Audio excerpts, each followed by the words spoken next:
Պամպաշինը որքան են արձակություն եք դնում, բայց հայ-ռուսական հարաբերություններից հարցն է, որովհետև ինչքան է դուք հայտարարում եք, որ Հայաստանը որևէ իվնաս քայլ չի անելու Ռուսաստանի, բայց ամեն օր քարոզարշավի զուգընթաց ամեն օր ամենաբարձր մակարդակով հետևից խոսում ավելի պատկերավոր է դառնում, խոսում են երկու հարսանիքում միաժամանակ ապրել չկարողանալու մասին, նման ձևակերպումներ են հնչում, բայց սրան զուգընթաց ես այսօր էլ այստեղ գալուց նման մտահոգություն լսեցի քաղաքացիներից մեկից, որ այնտեղի հայերը զանգահարում են այստեղ եւ մտահոգություն են արտահայտում, որ հունիսի 7-ից հետո հնարավոր է իրենց դեպորտ անեն եւ այլն եւ նման մտահոգություն Ռուսաստանում ապրող շայթ հայերի շրջանում կա եւ այդ մտահոգությունը նաեւ այսպես փոխանցում են այստեղ իրենց բարեկամներին եւ հարազատներին ձեր արտահայտումները։ Գիտեք, ես կարծում եմ, որ այդ նման մտավախություն չի կարող լինել, որովհետև էլ եմ ասում,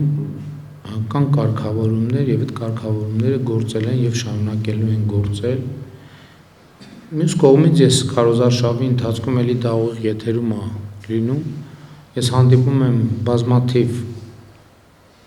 անձանց Հայաստանի քաղաքացիների, ովքեր վերադարձել են Ռուսաստանից եւ ասում են, որ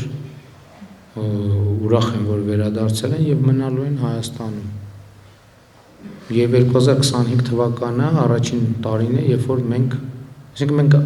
արտագաղթը դադարել է Հայաստանի Հանրապետությունից եւ ներգաղթ է սկսել եւ դեպորտ անել, ինչ նշանակում դեպորտ անել, ես դա լավ չեմ հասկանում։ Այսինքն տեսեք, եթե էլի եմ ասում, մենք պետքա բան անենք, եթե մարդը երկրում գտնվում է օրինական հիմքով,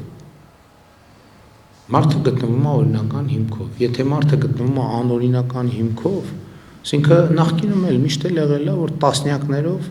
ես մարզային հանդիպումների ժամանակ մարդկանց եմ հանդիպում, ովքեր ստիպված են եղել իրանց անազգանունը փոխել դեր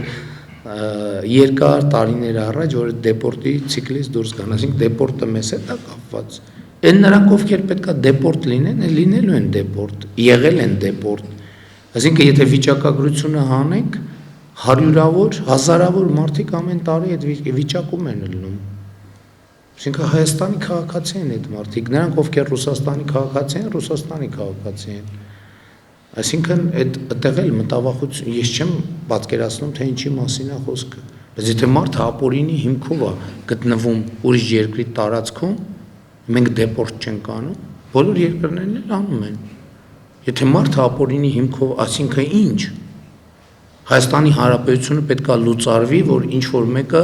ապօրինի լինի ուրիշ երկրի տարածքում։ Այդ ինչ տրամաբանություն է։ Թող օրինական գտնվեն երկրների տարածքում եւ այսինքն օրինական գտնվող մարդը չկարա դեպորտ անել։ Անօրինականին